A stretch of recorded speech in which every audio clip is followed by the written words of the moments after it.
आज हम गाने वाली चिड़िया दूसरे दिन के रिवीजन में चलेंगे।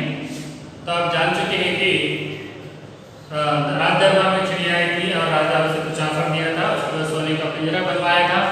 पिंजरे में रह रहकर उसे एक दिन किसानों की याद आई थी और किसानों की याद आकर वह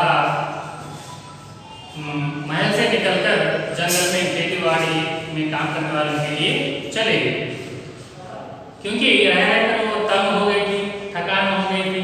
क्योंकि आप भी जानते हैं पक्षियां हवा में उड़कर ही सुख से रह सकते हैं। छोटे बच्चों के रूम में जाओ तो पैक करते हैं तो कैसे रह सकते हैं, उसी प्रकार नहीं रह सकते, वह तकलीफ महसूस करते हैं। बच्चों को खुली हवा में खेलने देना चाहिए और मैदान में खेलने देना चाहिए। उसी प्रकार यहाँ पर भी हमेशा वह पिंजरे में बंद रहकर थक गई थी और दुख महसूस कर रही थी। तो वैसे ही रहते रहते एक दिन उसे जंगल में रहने वाली किसानों और मजदूरों की याद आकर वह उड़कर जंगल में चले गए। तब कुछ दिनों तक वह हर दिन राजा को गाना सुनाती थी। वह सुनकर बहुत खुश होते थे। तो यहाँ आदत होकर, हैबिट होकर राजा ने 2-3 दिन चिड़िया ना दिखाई देने से आश्चर्य हो गया, उन्होंने अस्वस्थ भी हो गए, अनहेल्दी। ये नहीं क्या हो गया, मैं हर दिन गाना सुनता था, इतनी अच्छी चिड़िया कहाँ गई, दुखित होने लगे और दिन ब दिन उनकी हालत बिगड़ते गई, यानी अस्वस्थ होते गए। तो एक दिन क्या हुआ, राजा नींद में भी उसे स्मरण याद कर रहा था, चिड़िया कहाँ गई, गाने वाली चिड़िया, गाने वाली चिड़िया कहकर वह नींद में ही भटकने लगा। और सभी लोग आश्चर्य थे कि चिड़िया किधर गई, क्या हुआ, तो चिंतित थे। दिन ब दिन वह अस्वस्थता बढ़ते गई। यह विषय एक दिन गाने वाली चिड़िया को किसानों और मजदूरों के द्वारा, क्योंकि आप भी जानते हैं कि चर्चा एक दूसरे से समाज में फैल जाती है, क्योंकि वह कोई ऐसा कोई आदमी नहीं था, एक राजा था, एक राज्य का राजा था, तो सबको उसके स्वास्थ्य के बारे में पता चलता है। तो राजा की अस्वस्थता के बारे में मजदूरों और किसानों के द्वारा उस चिड़िया को पता चला कि गाने वाली चिड़िया ना रहने के कारण इस राजा को अस्वस्थता हो गई। यह विषय सुनकर वह चिड़िया दौड़ते हुए उस राज दरबार में आई और जैसे आते आते गाना गाने लगी। जैसे जैसे गाना गाने लगी वैसे वैसे राजा की अस्वस्थता दूर हो गई और सब चिंतित हो रहे थे। तो इसकी अस्वस्थता दूर होने के कारण हमारा राजा अच्छा हो गया, सारी प्रजा, लोग, जनता बहुत खुश हो गए। इस प्रकार सभी दरबारी सोचने लगे कि अरे चिड़िया कर बहुत अच्छा की है और राजा का अस्वस्थता यानी हेल्थी बन गया। यह देखते ही सबको जानने जाना यानी निश्चिंत होना। और इसके बाद किसानों के द्वारा चिड़िया ने अपनी संगीत को सभी को सुनाकर बहुत खुशी। और राजा ने उस चिड़िया से पूछा कि मैं इतनी अच्छे सुविधाएं यानी फैसिलिटीज आपको दे चुका हूँ, तो इतनी फैसिलिटीज यानी सुविधाएं फैसिलिटीज छोड़कर आप जंगल में क्यों जाना चाहती थी। यह विषय को सुनते ही वह चिड़िया राजा से कही कि महाराज, मैं वैसे तो मुझे जंगल में रहना ही अच्छा लगता है, क्योंकि मैं हर दिन काम करने वाले किसानों और मजदूरों को अपने गाने द्वारा खुश करती हूँ, उसमें ही मुझे प्रसन्नता मिलती है, इसलिए मैं जंगल में ही रहना चाहती हूँ।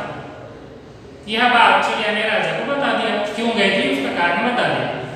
चिड़िया की बातें सुनकर राजा पर गहरा असर प्रभाव पड़ा। नहीं, उसकी बातें, अरे चिड़िया ऊपर इतना सोचिए कहकर बहुत इफेक्टिव हो गया उसके ऊपर। राजा ने कहा, वह तुम महान हो चिड़िया, तुम मजदूरों और किसानों के लिए राजमहल का सुख क्या कर सकती हो, तो क्यों मैं उनके लिए कुछ नहीं कर सकता।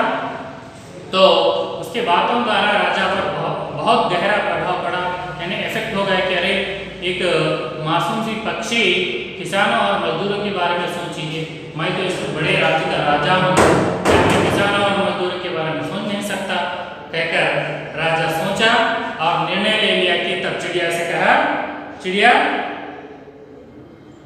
बोली, क्यों नहीं महाराज, मजदूर और किसान के बारे में सोचना हम उनकी सहायता करना और हमारा कर्तव्य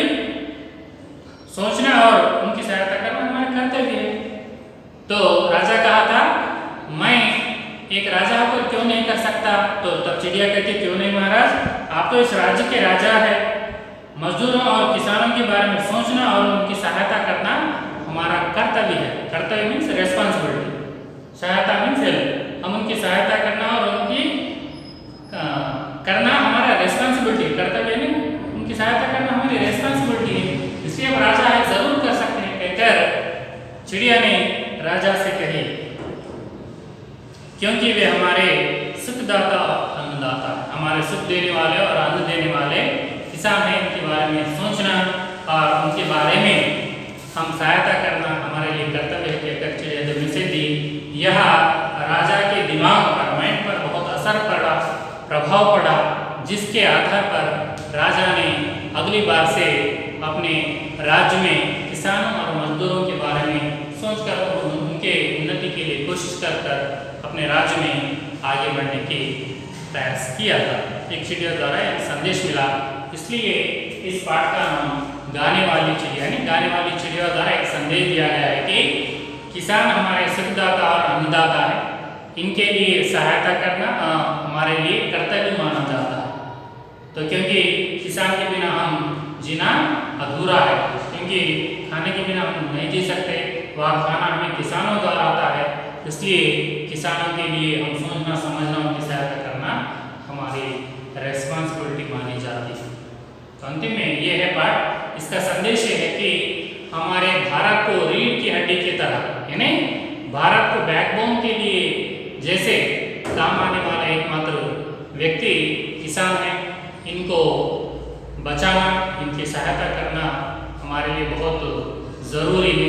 इसी विषय को लेकर किसानों का महत्व बताया गया है। और यही नहीं बल्कि सरकार किसानों द्वारा, केवल हम ही नहीं बल्कि सरकार भी कई सारे सब्सिडीज योजनाएं में प्लान्स डालकर कई सारे हेल्पिंग नेचर में उनको स्कीम से निकाली है। तो सब्सिडीज होने को फ्री करंट 24 घंटे करंट देने से वो फसलें उगा सकते हैं। यह सब करने से भारत देश में किसानों की स्थिति आगे बढ़ सकती है, अन्यथा हमें आने वाले भविष्य में खाना मिलना भी मुश्किल होता है, क्योंकि किसानों द्वारा हमें ऐसा मिलता है। तो इसलिए हम किसानों को आगे बढ़ाने की कोशिश एज ए हम और साथ ही साथ इनके लिए सरकार भी करना बहुत बहुत ज़रूरी है। यही संदेश इस पाठ में दिया गया है। इसी पर हमारा दूसरा पाठ समाप्त होता है। धन्यवाद।